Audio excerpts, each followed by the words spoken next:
Hi, this is Eddie, and I'm making this video because my blower motor in my 2011 Honda Pilot is starting to make some serious noise. It's, as you can see, it's 9 degrees outside. This morning it was -4, and right now I have my blower motor on 1 speed.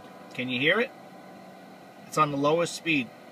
Now listen to what happens when I turn it up.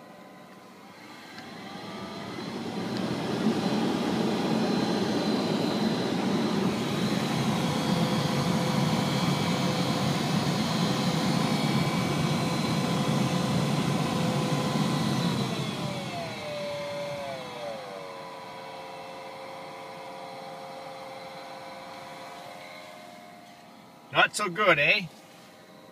So what I'm going to do is I'm going to replace the blower motor today, and I'll show you step by step on how to do it. Take care for now.